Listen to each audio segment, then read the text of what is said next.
Rhiannon and I are going to talk about a little bit of the work that we do at RRANS. So what is RRANS? RRANS is the Rainbow Refugee Association of Nova Scotia, and we are a grassroots, nonprofit, and registered charity dedicated to support and privately sponsor LGBTQI refugees who have fled their countries of origin due to persecution because of their sexual orientation, gender identity or expression, or sex characteristics. Our mission is to make possible LGBTQI refugee resettlement and support safer communities of belonging through advocacy, education, and sponsorship.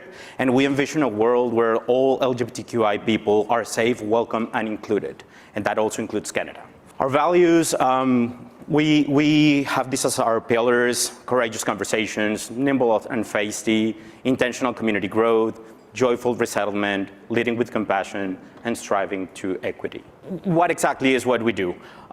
We are committed to centering, uplifting, and being continually shaped by the voices and experiences of queer refugees and queer newcomers, and to cultivating safer, inclusive, and joyful communities that provide LGBTQI refugees and to us LGBTQIA newcomers with what they need to grow and to thrive.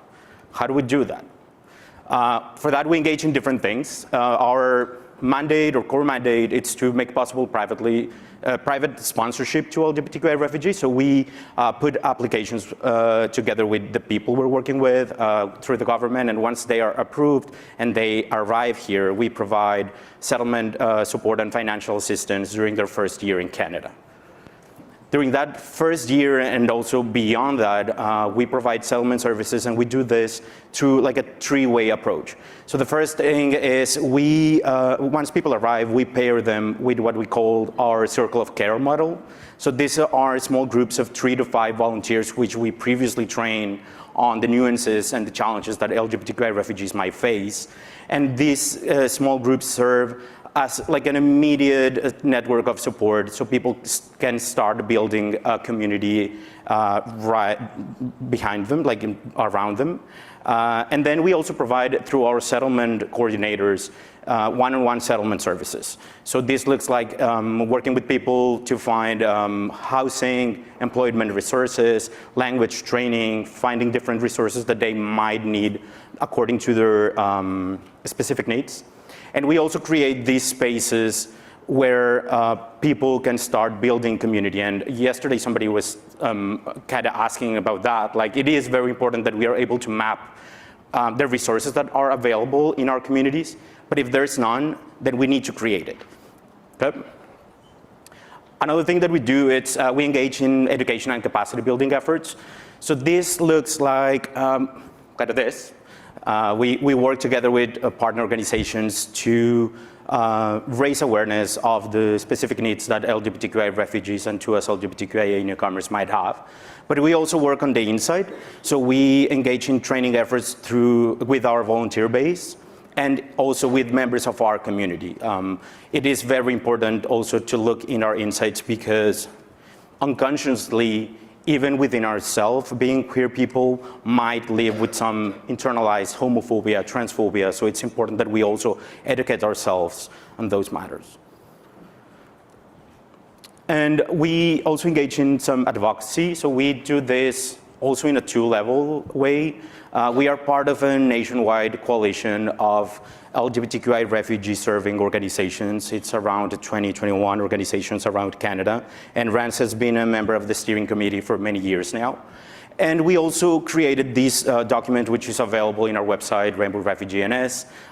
It is a brochure meant to help newcomers with specific resources and rights they might have when they're trying to find housing, when they're trying to navigate legal systems, and also about the roles and responsibilities as we immigrants have as settlers.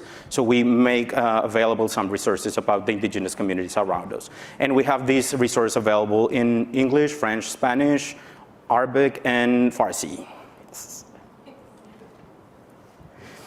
So altogether, our programming looks in very different ways.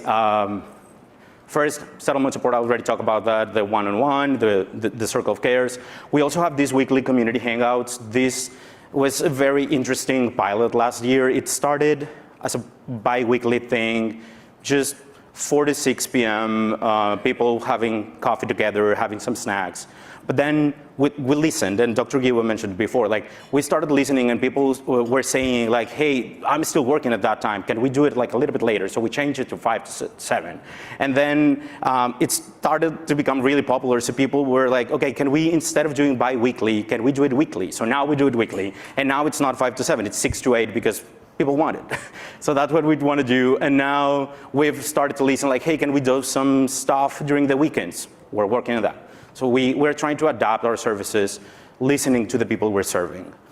We also have a pilot program for LGBTQI newcomers that we've been running since 2021. We're just renewing it this year. We participate in Pride events. We provide one-on-one settlement, wellness interventions, and peer support groups. We're also launching a series of wellness workshops. Last year, we also had some employment skills and financial literacy workshops and some community meals. So I guess all of this is framed under the premise that we need to listen what our community wants and needs. And that's, I guess, the vision of what we do at RRANS. We center the voice of the community and the population that we serve, and we try to do it at every level of our organization. So that goes to our staff, that goes to our board of directors. So we are now 100% queer staffed organization. Our board of directors, around 75% self-identify as either queer or newcomers, and our leadership team, it's 100% queer, 50% queer newcomer.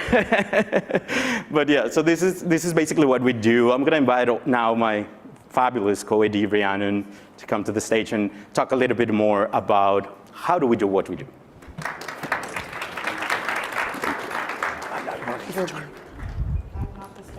And so, bear with me for 1 second. So Rhiannon, I don't want to butcher your last name, so I will ask when you say it, can you say it appropriately so I don't ruin it for you? Thank you. Uses she, her pronouns, is white, Canadian-born settler, queer trans woman. She's the co-executive of the Rainbow Refugee Association of Nova Scotia and loves swimming and the ocean. I don't know if you pair the two ever, but you can tell us about that later. My name is Rhiannon Makohoniuk. Very excited. Thank you, Orlando. One other thing I want to say about our programming is that it's made possible through community connections and partnerships. So like RT here at the Y, we do a lot of events. With the Y, we just had a movie night that we did at the Y and showed Inside Out 2 because Wicked wasn't available yet. Tragedy. We frequently partner with Queer Arabs Halifax as well. Halifax Pride, making sure there's like queer newcomer spaces during Pride in Halifax. Upcoming, we have some wellness work to do with ISANS over the next 3 years. So just want to highlight that like partnerships are key. That's how you reach the people you serve. We don't all got to do it alone, but like we can do a lot of it together. So who do we work with? So RRANS is interesting because we started as like this community project engaging in direct private sponsorship, and that's still the bulk of what we do. So since 2011, we've privately sponsored 49 LGBTQI refugees to resettle in Nova Scotia, including singles, couples, and families. We love working with queer families and children. Besides for working with people directly sponsored by RRANS, we also do work with government-assisted refugees, other privately sponsored refugees, and refugee claimants. Anybody that's kind of like queer and reaching out can come and hang at our hangouts or access different types of supports that we have, which I think is, key to reaching different populations. One of the important things that I kind of want to mention is that if you have gender-based violence programming, supports, resources, whatever at your organization, please consider that queer people are inherently impacted by gender-based violence. Specifically, if we're talking about people who've fled their countries of origin due to violence or persecution based on their SOGSC identities, sexual orientation, gender identity expression, sex characteristics. All of these people have experienced gender-based violence. So let's open it up more from like, I know there's a lot of push right now for like women and gender diverse people being included in GBV work, but let's also consider how it impacts queer people as a whole. Because it's rooted in all of that. And yeah, it's really been said along the whole way, but to us LGBTQI newcomers and people who arrive as refugees have experienced marginalization and different forms of phobias or discrimination in their home countries during their settlement journey, within their cultural communities in Canada, and definitely from mainstream to us LGBTQIA organizations and communities and people. And because of this, you know, that's why we're here today, to talk about the importance of like specific space, resources, services, programs, et cetera, for this population. We've also done a ton around challenges and barriers the last 2 days, so I won't go too into it, but like isolation, different forms of discrimination, housing, employment, language barriers, accessing services that are both culturally relevant and LGBTQI affirming. So we, you know, if somebody's looking for a therapist, we're checking out the IFHP list, and then we're gonna call people, figure out what languages those therapists speak, and then we're gonna say, well, have you worked with queer people before? Because all of these questions are relevant to receiving support that is affirming to people. Interim federal health program, the health care program that people who arrive as refugees can access for the first 12 months. The government-assisted refugees, privately sponsored refugees, refugee claimants can get access to it at some point. So we've talked a little bit about fear of identifying as queer trans to service providers and the many reasons why this may be. Also worth noting that, like, as Orlando mentioned earlier this morning, globally, there are different conceptions around what like gender and sexuality means. They don't always conform into like Western acronyms, let's say, of like LGBTQI. So people may self-identify in different ways, and that's cool too. People face discrimination and violence, stigma due to immigration status, and re-traumatization at various points in life. So recently, like, this is a topic today because it's becoming more relevant. Queer people have always been here, but we're seeing increasing numbers of people who arrive as refugees who are also LGBTQI. Different reasons for this. There's like a swing globally towards like conservatism and enacting new and harsher legislation against us LGBTQIA people. This is causing more people to have to flee their countries of origin. We're also seeing like the government have increased priorities for quote unquote vulnerable populations, including to us LGBTQIA people. So we're seeing more directed kind of like funding services or attention being paid to this population. All of this to say, you know, I think we've kind of naturally been going here, but like, why are LGBTQI newcomer spaces needed?